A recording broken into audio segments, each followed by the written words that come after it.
5 tips to lose weight without tracking your food. One of the common frustrations I hear from clients and people in my messages on a weekly basis is how or can I lose weight without tracking every freaking calorie I put in my body? I think one of the common misconceptions is that you have to track your food in order to lose weight. Now, I will say, you cannot beat a law of physics. You cannot beat the law of thermodynamics, which states you have to consume less food than your body burns on a daily basis in order to lose weight.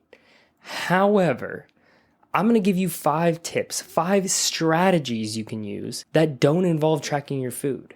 Now, if you're continually overeating while doing these strategies, you will not lose weight.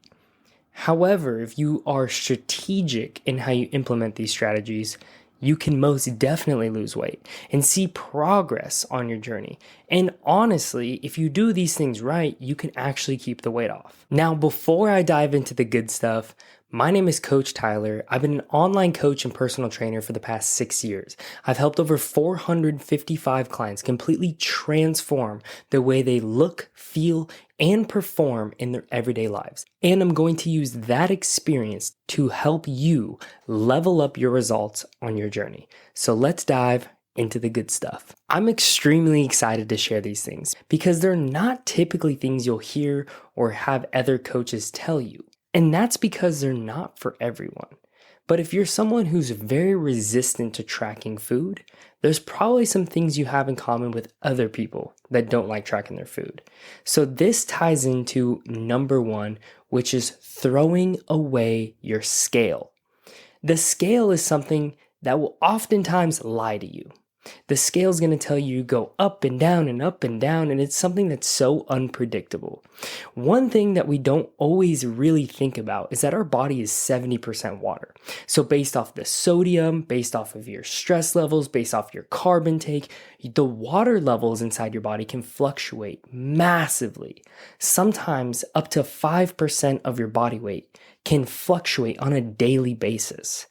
That means your weight can fluctuate anywhere from 2 to 10 to 15 pounds on a daily basis, depending on how much you weigh. So one of the biggest distractions on your journey can be the scale. The scale can ultimately be a predictor of how you feel that day, your confidence, your energy, and that's the last thing you want. So to really get a good idea of where you're going on this journey, what I highly suggest is progress photos. Photos of yourself once a week, every Friday. Just take a photo of yourself and put them in an album on your phone. Don't compare them. Don't look at them. Just take a photo, front, back, and side, or even just a front selfie photo. And that will be plenty to gauge your progress. You do not need a scale to gauge if you're seeing progress. Again, the scale may just throw off your mindset and prevent you from staying on track. Or the scale can make you frustrated and pissed off in the morning and lead to a binge eating episode. So the scale can be something that really holds you back. And if this is you, throw that damn scale away and you can move forward, see great results without actually weighing yourself.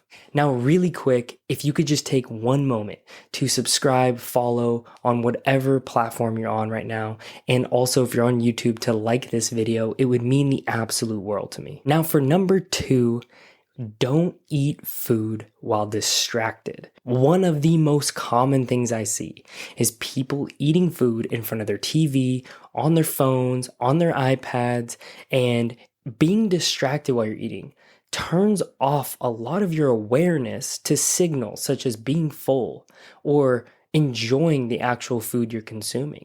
And so you're more likely to eat more. You're more likely to continue stuffing your face, and you're not going to realize when you're actually full.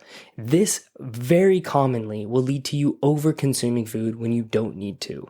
A lot of the times, what we need to aim for is just feeling satisfied from food, not overly full or stuffed. And being conscious, aware, and present while you're eating can play a huge role in you actually seeing weight loss.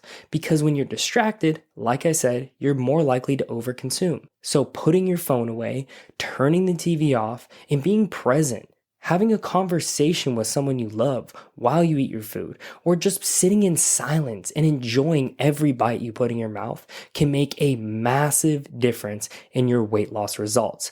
Give this one a try. I promise you, you'll be amazed with the difference you see when you're eating food and actually present while doing so. And a little pro tip for this topic is to set your fork, spoon, or whatever utensil you're eating with down between every bite and then pick it back up.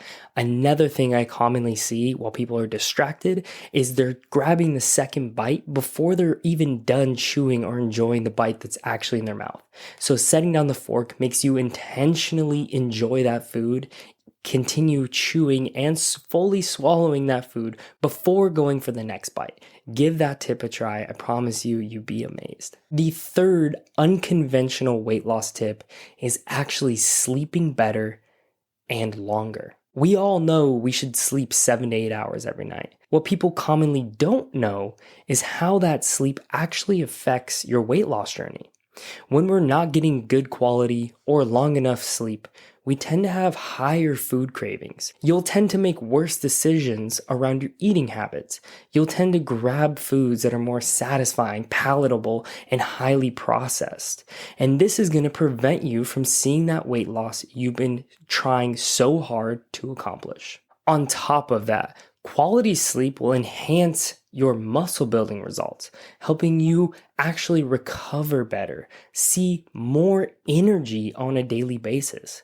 When you have better recovery and more energy, you're more likely to be motivated to go to the gym. You're more likely to get more steps on a daily basis. These will have massive impacts on your weight loss journey. So give this a try and don't be afraid to try different things to improve your sleep. I made an entire video and I don't want to bore you with all my sleep tips. So go and watch this video that I'm going to tag up here and in the description that dives deep into how to fix your sleep if that's something that you struggle with. Hopefully that tip is helpful for you because I had a feeling you didn't really know sleep could have such a big impact on your weight loss results. Tip number 4 is avoid liquid calories. That smoothie you love to make on a daily basis might be the reason you're not losing weight. It is way easier to make a 1,000, 2,000 calorie shake than it is to eat a plate full of whole foods even close to that amount of calories. So one big mistake people make is drinking their daily calorie intake. Replacing those liquid calories with actual food will make it a lot harder to overconsume. Not only that, but if you're someone that loves alcohol, sports drinks, sodas, those things often contain way more calories than you can think, and they add up pretty quickly. So to avoid that mistake, to keep your calories low, try staying away from liquid calories. Another mistake people make is having that morning coffee and having a bunch of cream and sugar and all those things inside their coffees, making it super high calorie. And what's beautiful about the day and age we live in now is that they have 0-calorie substitutions for many of these options. 0-calorie sodas, 0-calorie coffees, sugars, creamers. They have so many options to avoid you from drinking your calories. Just simply replacing these liquid calories with foods that you actually enjoy will make a massive difference to how full and satisfied you feel from having your meals. And it's also going to help you stay in a deficit and also going to have an impact on your weight loss journey. What's crazy to me is I actually had a client who would drink 5 or 6 sodas on a daily basis. And one of his struggles was cutting those out. And one of the craziest things ever was seeing that over time, as we cut those sodas out and replace them with 0-calorie sodas, is he actually started to lose weight. And within 3 months, he lost 20 pounds by doing that one thing, replacing his sodas with 0-calorie sodas. It was that simple. And since changing to 0-calorie sodas, we've actually been able to make more changes to his eating habits without having to track any food. And the most beautiful thing ever is seeing his transformation to where he's now down 90 pounds And it all started with getting rid of those liquid calories. And the last of the 5 tips is the protein in plants rule. So moving forward, something I highly advise you do is to make sure every meal you consume has protein and plants. It is much, much, much harder to overconsume food when it is high in protein and you have some sort of high fiber vegetable source in that meal. So if you make sure that every meal you do consume, even if your meals aren't always the same, even if your meals aren't always scheduled or planned out, if you make sure that the next time you go out to eat, that meal has some sort of protein source and plant source, you're going to be much more likely to stay on track. You're going to be less likely to overconsume and more likely to lose the weight you've been wanting to get rid of. Now, I hope these tips were extremely helpful, but here's what I don't want you to do. Do not, I repeat, do not do all 5 of these. What I want you to do is pick 1 or 2 of these rules that really stand out to you and stick to them for a short or long period of time. And as they start to stack and as you start to see results, add the 2nd, 3rd, 4th, 5th, then you can work up to 5, but do not do all 5 of them at once. And as you build the skills and as you get in better routine, when you can implement all 5 of these things, I can almost guarantee you're going to see much better results without having to track your food, which is why you are watching this video. So I hope today you learned something new, and I hope you got a ton of value from what I went over. And thank you so much for sticking around to the very end. I hope to catch you on the next one. Peace.